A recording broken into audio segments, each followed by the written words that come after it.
amigos de Plamatraca, ¿cómo están? Soy su anfitrión Chuck y nos encontramos en una nueva emisión de ¿Por qué sé? Su sección favorita del canal. Y en esta ocasión traemos un nuevo invitado. ¿De quién se tratará? Pues conozcamos a ¡Roberto! ¡Sí! Hola, ¿cómo estás?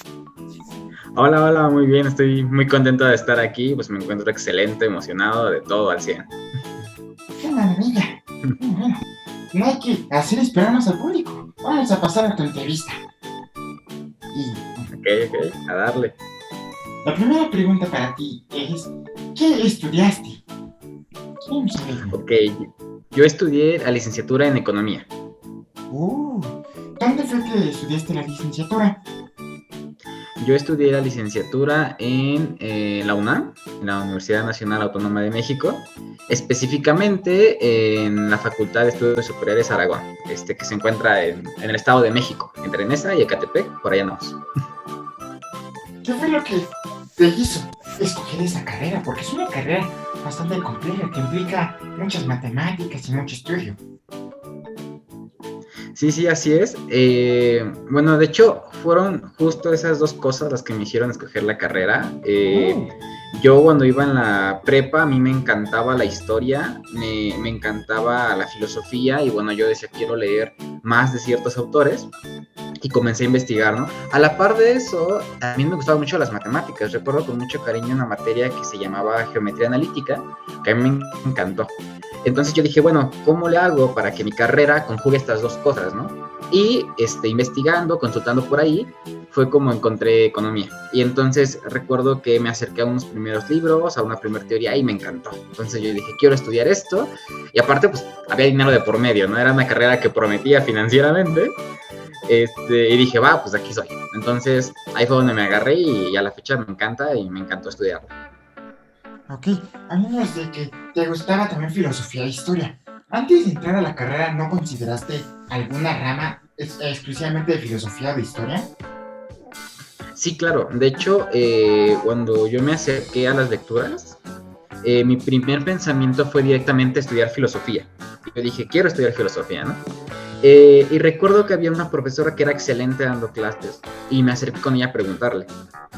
Ella me dijo que era una carrera muy bonita, que sí me la recomendaba, pero que tenía que ser consciente de que el campo laboral sí era complicado, ¿no? Ella, aparte de estudiar filosofía, estudió lenguas, estudió inglés específicamente, entonces ella se mantenía de traducciones que hacía y me decía que ella nunca había podido ejercer la filosofía más allá de la docencia. Entonces, pues me dijo que para que lo tuvieras en mente, ¿no? Entonces fue cuando yo dije, no, me gusta, pero no tanto como para padecerla. Entonces, fue cuando me di a la tarea de buscarla con mi otro gusto que era las matemáticas. Fue cuando encontré economía y vaya que me encantó y pude acercarme a la filosofía de la forma en la que yo quería, que al final me cansé y dije qué bueno que no estudié filosofía como licenciatura, ¿no? Sino que estudié economía, que fue mucho más amplio.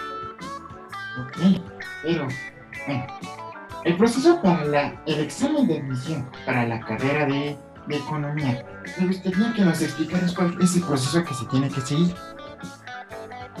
¿El proceso para qué? Para la admisión, entre el examen, que las calificaciones, lo que se requiere para poder ser un alumno ingresado. Ok, perfecto. Eso va a depender de la universidad que te interese, ¿no? Por ejemplo, para la UNAM, existe un examen de admisión en donde está rankeado el número de aciertos que necesitas conforme a la demanda que tiene la escuela que quieres, ¿no? Por ejemplo, es mucho más difícil estudiar economía, por ejemplo, en la Facultad de Economía, a lo mejor, que en alguna FES, ¿no? O al menos eso podrías pensar en cierto sentido. La verdad es que son poquito los aciertos que se diferencian. Es como, por ejemplo, no sé, puede que una FES te pida 86 aciertos y que la facultad te pida 90 aciertos, ¿no? Son 4 aciertos de diferencia. Pero así es como se va cambiando. Eso va variando de acuerdo en escuelas. Y así es para todas las carreras, ¿no? Estudiar medicina en la UNAM, en la Facultad de Medicina, es la locura. Te pide como 119 aciertos. A lo mejor en FES Zaragoza te pide aún menos. Y así es, al menos dentro de la UNAM. Ok, Para otras universidades como el POLI, como para la UAM, o para la UAM, también hay examen de admisión, e igual, o sea, depende de los aciertos que saques. Aunque, ojo, hay universidades particulares, bueno, mejor dicho, hay universidades muy específicas que tienen un proceso de admisión distinto. El CIDE, por ejemplo, es, yo diría, la mejor escuela para estudiar economía. Y para entrar al CIDE tienes que hacer un examen un examen como de lógica, tienes que hacer un examen de matemáticas y un ensayo y luego unas entrevistas. Es decir, es un proceso muchísimo más largo, ¿no? Y muy parecido es el proceso del Colegio de México, que también es una excelente escuela, son escuelas de élite y que tienen su proceso de admisión propio. Entonces yo diría, si te interesa una universidad, te queda cerca o es tu sueño estudiar en alguna escuela, pues hay que investigar cuál es su proceso de admisión específico, porque pueden ir cambiando poquito, aunque sea. Ok. Y esos cambios pues van a ser la diferencia, ¿verdad? Entre lo que tengas que prepararte. Sí, exacto. De hecho, incluso entre universidades el examen de admisión no es el mismo. Yo tuve la oportunidad de hacer el examen para la UNAM y es un examen de conocimientos generales. Te preguntan de todas las materias un poquito, aunque es conocimiento básico. De química te preguntan lo básico, de historia te preguntan cosas básicas y así va por todas las materias. Diferente es el de la UAM, por ejemplo, que también lo pude hacer. La UAM le mete mucho razonamiento a su examen, mucho razonamiento de matemáticas, mucho razonamiento de español, y es un examen para el que te preparas diferente. Aparte de la UAM, toma en cuenta el tiempo y tu promedio. Mientras menos tiempo te tardes en acabar el examen, más te beneficia. Y mientras mejor promedio tengas, más te beneficia en el examen también. Entonces, ese es un caso muy particular de la UAM. Y en el caso del poli, por ejemplo, el poli le pone muchísimo énfasis en las matemáticas. Te va a venir cargadísimo de matemáticas, porque así es el poli. Entonces, cada examen es diferente y hay que prepararlo de manera particular. Ok. Apunten eso, muchachos, es importante. Vamos, bueno, para la siguiente pregunta. Tú ya, una vez ingresado, ya estás estudiando economía. ¿En qué consiste la carrera de economía? ¿Qué es lo que estudias o para qué se preparan en la carrera de economía? Ok, perfecto. Es una pregunta bien interesante en la que no quisiera... Yo me podría clavar un buen de tiempo hablando, pero yo diría que básicamente se trata de cómo se producen y se intercambian mercancías, bienes o servicios, o cualquier cosa que tenga que ver con dinero, ¿ok? Entonces, ¿por qué estudiamos todo? Porque al final el dinero y el intercambio de mercancías o servicios hay en todo momento, ¿no? Tú vas a la tienda, compras unas papitas y tú das tu dinero al de la tienda, pero aparte el de la tienda le da su dinero al que le vende las papitas y el de las papitas a la vez le da el dinero al que hace las papitas, etcétera, ¿no? Hay una cadena enorme. Entonces nosotros dentro de la carrera estudiamos cómo toda esa cadena interactúa entre sí.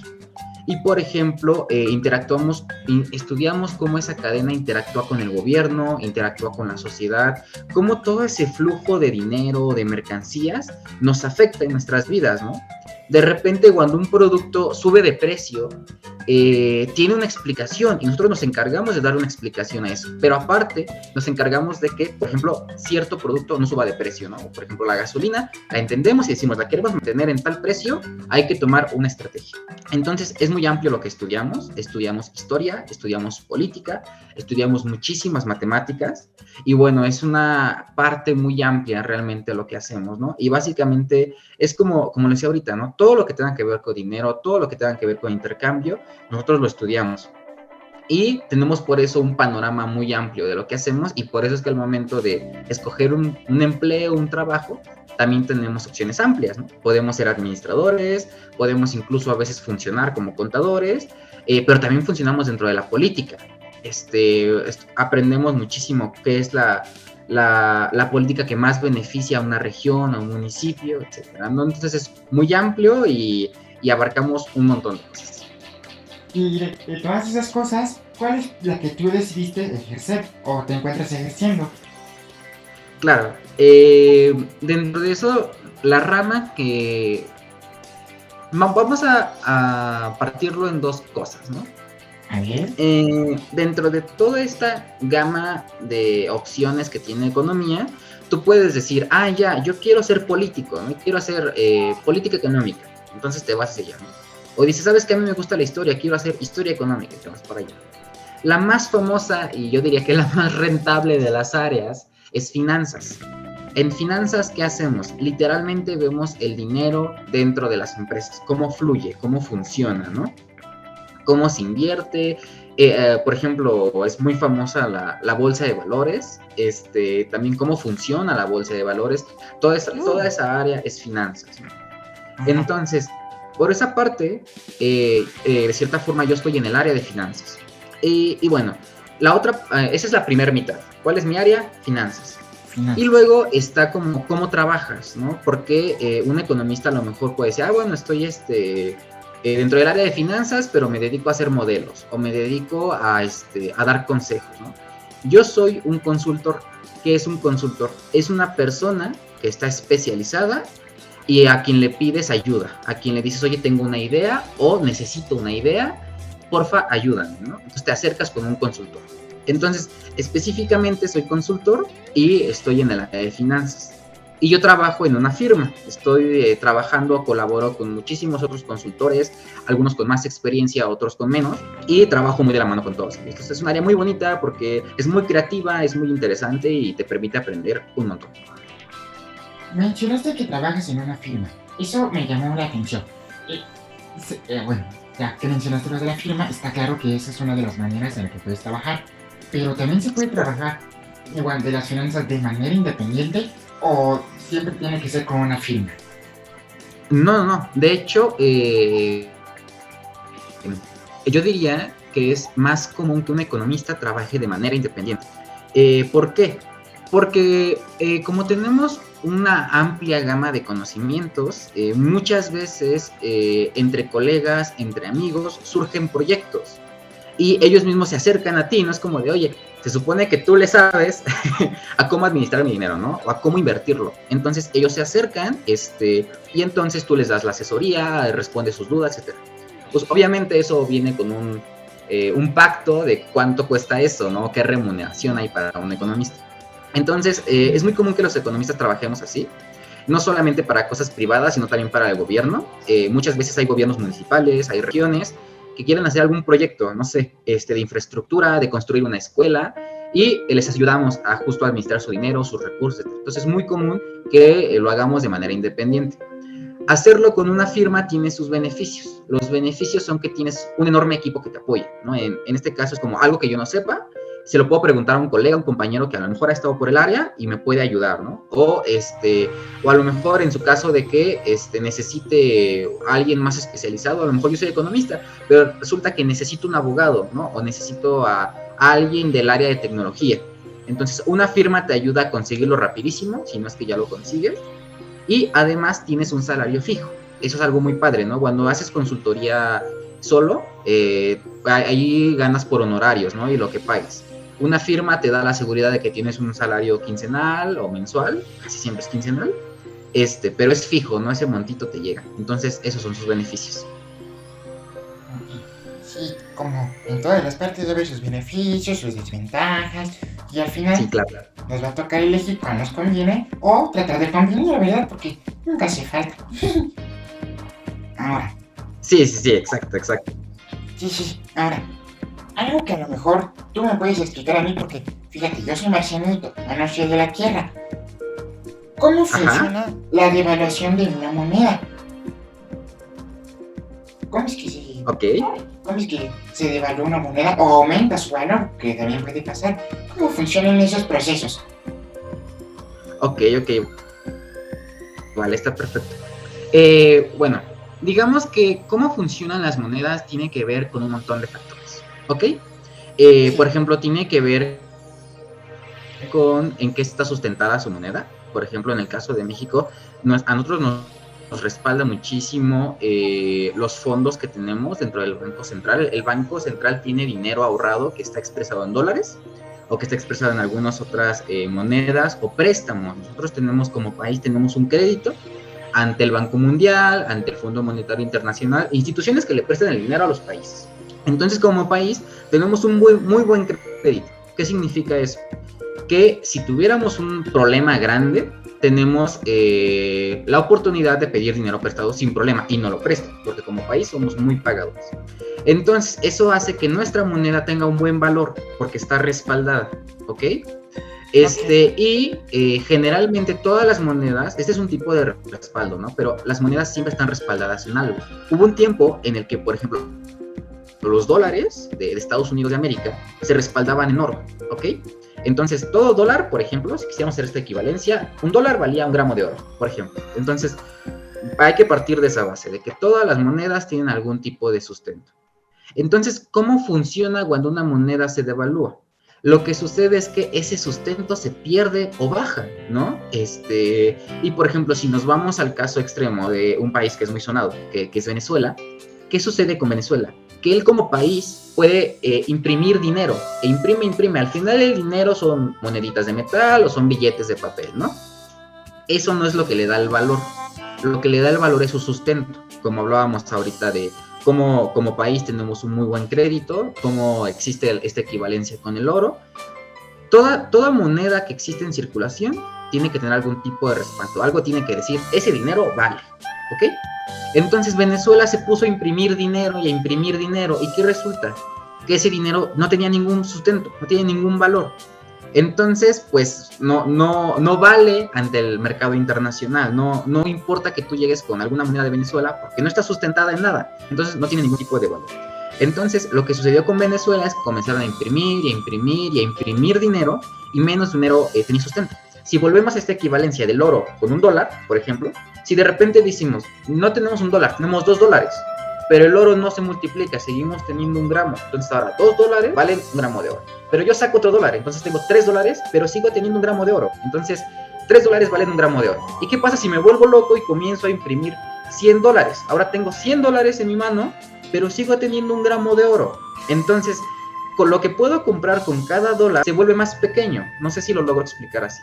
Entonces, ahora, si antes podía comprar con 1 dólar 1 gramo de oro, pues ahora no voy a poder porque hay más dólares. Entonces, con un dólar no me va a alcanzar para comprar 1 gramo de oro. Entonces, 1 gramo de oro. Entonces, así es como sucede con las devaluaciones ahora a nivel macro, ¿no? Que, por ejemplo, si nosotros mañana gastáramos todo nuestro crédito y sacáramos todo el dinero al Banco Mundial y les pidiéramos prestado a todo el mundo y no le pagáramos a nadie, perdemos nuestro sustento. Entonces, nuestra moneda comienza a perder valor porque ya no está respaldado por nada. Y esa es una pequeña forma de cómo se evalúa el peso, ¿no? Porque el peso es muchísimo más complejo.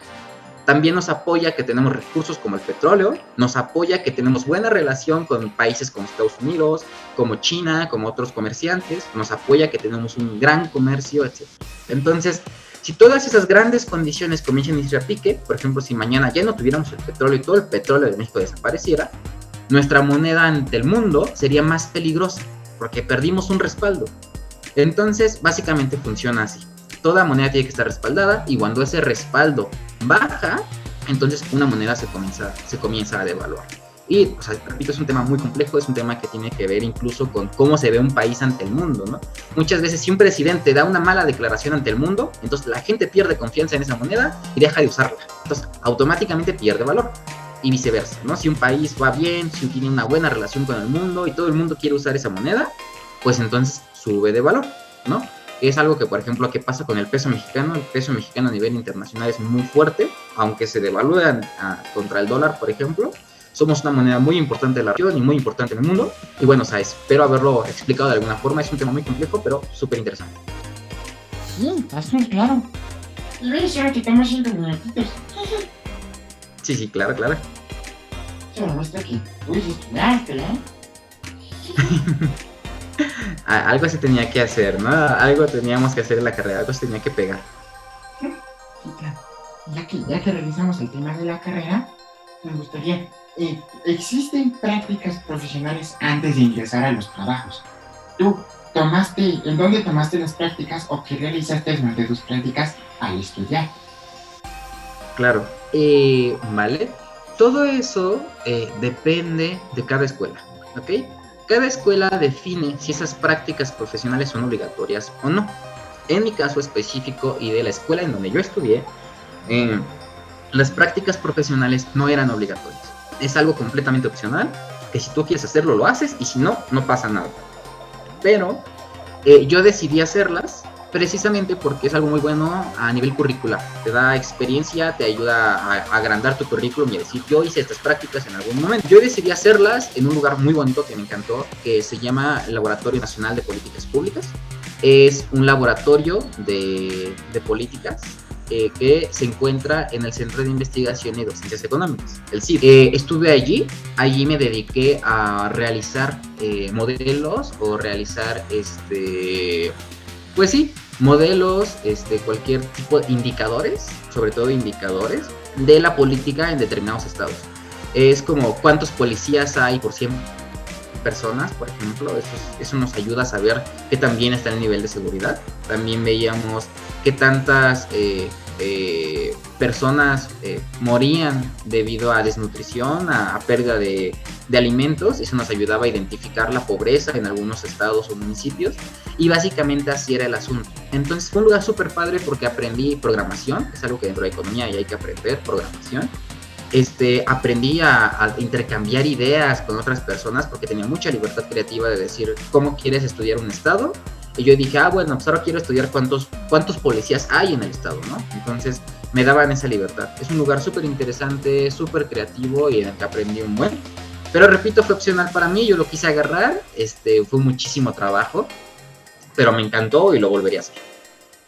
Ok, y ya que mencionaste que lo realizaste para también agrandar tu currículum, la importancia de saber realizar un buen currículum para poder obtener puestos es mucha. Y bueno, en las escuelas no están enseñando tanto a tan temprana edad a realizar este tipo de currículum. Así es. ¿Cuándo fue que tú aprendiste a hacerlo? A ver, para rápido, lo ves. Porque eso es muy Yo aprendí con prueba y error. Ok. Yo al principio tenía un currículum vacío, muy feito, yo decía. Y bueno, conforme fui buscando trabajo, conforme me fui ofreciendo a diferentes puestos, me daba cuenta de algunos errorcillos, ¿no? Por ejemplo, a lo mejor dónde estudiabas, no sé, la prepa o la secundaria, pues ya no les interesa tanto, ¿no? Es como dame tu carrera y ya. Entonces, cada vez que yo hacía un currículum, me daba cuenta de más detalles, de información que servía y que no servía. Tuve la fortuna de que ingresé a un programa que es Líderes en Movimiento Universitarios, y allí nos dieron un curso específico de currículum.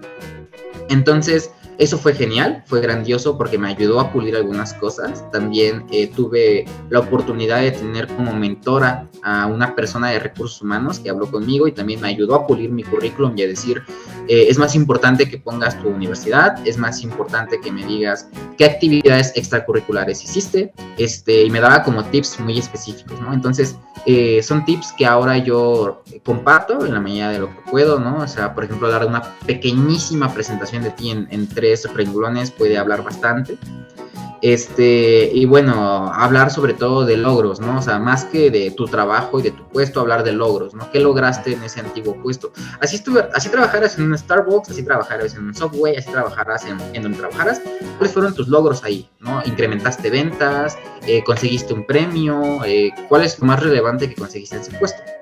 Y si solamente has estudiado, bueno, ¿qué has conseguido como estudiante? ¿No? ¿Fuiste el primer lugar en algún concurso? ¿Te fuiste de viaje a algún lado? Lo que tú quieras vender como logro, eso es súper útil.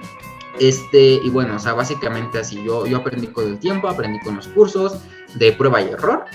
Y bueno, ahora que a lo mejor estoy como de este lado, también ya puedo decir, bueno, a lo mejor un currículum es una primera ventana, pero muchas veces hay que tener mucho cuidado con qué ponemos en un currículum porque en la entrevista te preguntan, ¿no? Entonces, ahí hay que tener cuidado porque muchas veces mentimos o ponemos cualquier cosa y llegamos a la entrevista y ahí es donde nos echan para atrás, ¿no? Entonces, un currículum dice mucho, funciona, hay que tener en cuenta que la persona que lee el currículum lo lee durante 5 o 10 segundos a lo mucho y lo desecha. Este pasa y este no pasa. Entonces, justamente hay que hacerlo así, captar su atención y tener en cuenta que lo que sea que pongamos en el currículum lo podemos defender de manera oral en una entrevista. El comentario era que ya me están enseñando a los jóvenes que en las escuelas a realizar el currículum. Tú mencionaste que parte de lo que te ayudó fue cursos de líderes en movimiento. ¿Nos puedes hablar de esos cursos? ¿Cómo los encontraste? ¿Y quién te, bueno, no es muy importante, cómo los encontraste? ¿Qué tipo de cursos imparten? ¿Y qué es lo que más te ha apoyado de esos cursos? ¿Qué es lo que más has usado en tu vida? Claro. Lidera ese movimiento fue un programa que yo entré por la empresa de mi papá. Mi papá, de su trabajo le llegó la invitación, él me la dio a mí, participé y entré. Y había un montón de cosas, ¿no? Había un curso, por ejemplo, de inglés, en donde tú entrabas y estudiabas inglés para negocios, para el trabajo, etc. También había un curso de emprendimiento, donde te enseñaban a canalizar tus ideas, te ayudaban a ser más creativo. Uno de mis favoritos fue el curso de escritura, donde aprendías cómo escribir correctamente, cómo expresar tus ideas, cómo evitar algunos errores de puntuación, cómo construir un párrafo, escribir un texto y escribir un párrafo tiene una ciencia increíble. Entonces, allí fue parte de lo que aprendí. Y yo diría que hubo otro curso, también fue de inteligencia emocional, que era de justo cómo afrontar crisis, cómo afrontar el estrés, cómo tomar decisiones. Sin duda los cursos que más utilizo en mi vida son, por un lado, el de escritura. El de escritura, muchas veces en el trabajo, todo funciona con presentaciones PowerPoint. Entonces, en PowerPoint, el hecho de expresar una idea en un párrafo es todo lo que va a ver la gente. Entonces, escribirlo bien, expresar tu idea bien, hace una enorme diferencia. Entonces, eso es lo que uso. Y por otro lado, el curso de inteligencia emocional también lo uso un buen. Fue un curso que particularmente a mí no me encantó, porque esto de como de autoayuda y cosas así nunca han sido de mi agrado. Pero aprender a tener paciencia, aprender a parar, aprender a pensar y relajarte a ti mismo, sin duda es algo que me ha funcionado un montón en mi vida. Hay momentos en donde estoy muy estresado, con una gran carga de trabajo. Cuando estudiaba y trabajaba un tiempo, la carga era enorme. Y a veces, pararte un segundo, respirar y relajarte y decir, aquí nadie se muere, el mundo sigue rodando y yo puedo seguir.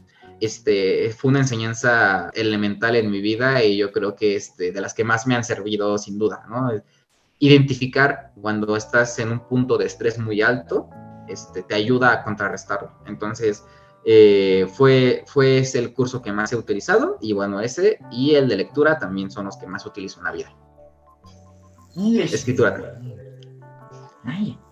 Y bueno, ahora vamos a pasar a la parte de ejercer la carrera, ya del trabajo. Bueno, una pregunta antes, ¿tú tomaste alguna maestría o algún posgrado? No, de hecho, está en planes. Ahorita ser consultor es algo que me gusta mucho, que es un trabajo increíble donde conoces a mucha gente.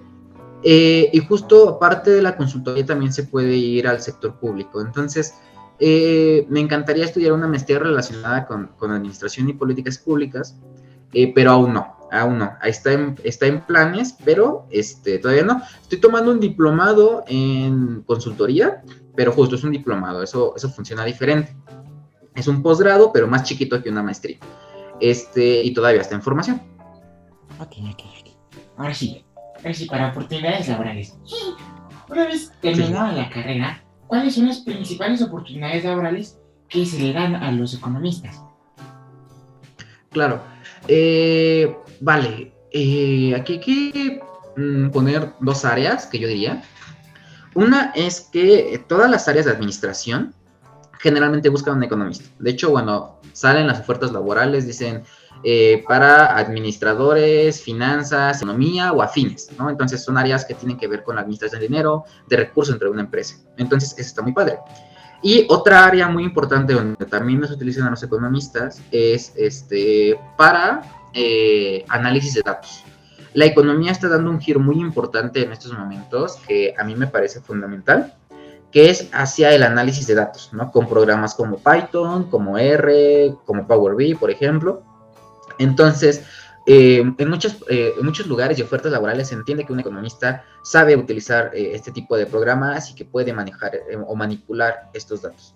Entonces, ya sea que te vayas para el área de administración, de finanzas de economía o para el área de análisis de datos, creo que son las dos grandes puertas que se abren. Y esto funciona tanto para el sector público como para el privado, ¿no? Bueno, son como oportunidades laborales como más comunes y bueno, por supuesto también está el trabajo de consultor independiente, que bueno, o sea, a lo mejor combina un poquito ambas cosas. Un segundito que se prendió la tele. Sí. Y bueno, básicamente es eso. Ok. Vamos para las preguntas finales. Y la primera de ellas es, ¿qué es lo que más te ha gustado a ti de la carrera de economía? Lo que más me ha gustado de la carrera es sin duda el enorme panorama que se te abre cuando estudias la carrera, ¿no? Como yo lo decía hace ratito, la interacción del dinero, la interacción de muchos factores económicos es algo que existe día con día. Todos los días escuchamos en las noticias el tipo de cambio, la inflación, o simplemente llega el del gas y oyes a tu mamá, a tu papá diciendo, oye, no inventes, el gas subió, ¿no? O la gasolina subió de precio, ¿por qué? O de repente escuchamos mucho la palabra crisis, escuchamos mucho la palabra inflación, guerra económica y cosas así. Entonces, economía te abre un enorme panorama que tiene que ver con entender todo ese tipo de noticias, ¿no? Y aparte está padre porque ya no te cuentean tanto. Un político que llega y dice, vamos a bajar los impuestos. Bueno, pues tú economista dices, no es así de fácil, ¿no? Le estás quitando dinero al gobierno, dinero que necesitan las escuelas, los hospitales y demás. Entonces, es más difícil que te cuente un político, es más difícil que te cuente cualquier persona. Y bueno, aparte aprendes a mover tu dinero. Yo diría que eso también es algo súper interesante. Aprendes las oportunidades que tienes con tu dinero y el panorama o la interpretación que puedes dar del panorama te ayuda a decidir con más facilidad. Entonces eso es algo que me ha encantado de la carrera. Creo que es algo que difícilmente encuentras en otras licenciaturas. Que digo, cada carrera tiene sus pros y sus contras, pero yo diría que eso es lo más genial de economía, ¿no? Que puedes entender hasta por qué sube el precio de la gasolina, ¿no? O por qué de repente el tomate está más caro si antes estaba más barato. Entonces es algo genial y bueno, eso es lo que más me ha encantado. Perfecto. Ya para finalizar, ¿qué es lo que le recomendarías a todos los niños y a todos los jóvenes que se quieran dedicar a la economía y meterse a estudiar? Claro. Ok, yo les recomendaría dos cosas. Una, que sepan que en la carrera se lee mucho y que hay muchas matemáticas, ¿no? Eso no es malo, no es advertencia, no es para asustar a nadie. Yo diría que eso es algo que tú dices, no tengo ningún problema con eso, me gusta, ya tienes el 90% del trabajo hecho. Porque muchas veces me tocó encontrarme con compañeros que entraban y no les gustaban las matemáticas y me decían, es que yo entré aquí pero no me gustan las matemáticas. Entonces como de, híjole, entonces estás en un problema, ¿no? Porque en todo el semestre el 80% de las materias son matemáticas. Entonces, ojo allí, que es una carrera súper bella y aunque parecen difíciles, aunque las matemáticas parecen difíciles, ya en la práctica y conforme te acostumbras resultan fáciles. Entonces no hay que tenerles miedo, pero sí hay que tenerlo presente. Y la otra parte que yo diría es que se acerquen a los programas que tienen que ver con análisis de datos. Eso ya es algo inevitable en nuestra realidad, en nuestra actualidad. Todas las carreras y en especial economía están virando hacia el análisis de datos, están utilizando programas como R, como Python, aprendiendo lenguajes como SQL, que ya se vuelven fundamentales. Tú como economista, si eres capaz de dar una interpretación de lo que sucede en el país y al mismo tiempo eres capaz de manipular millones de datos, tienes garantizada un montón de oportunidades. Entonces, tampoco hay que tenerle miedo a la programación, tampoco hay que tenerle miedo a sus programas, son geniales y cuando aprendes pareciera que hace magia, de verdad que es precioso que la computadora haga algo increíble. Entonces, yo les recomendaría que no le tuvieran miedo ni a las matemáticas ni a la programación y que aprendieran por su cuenta. Ser autodidactas les va a ayudar un buen. Hay muchos programas que se aprenden fácil o gratis en YouTube, hay muchos tutoriales, entonces aviéntense, échense un clavado y aprendan. Muchas gracias por participar en la entrevista. Estuvo emocionante. No es nada. Fue un gusto. Bueno, ya lo saben amigos de Plan Matraca. Esto fue ¿Por qué sé? Con el economista Roberto González. ¡Nos vemos! ¡Sí! Adiós.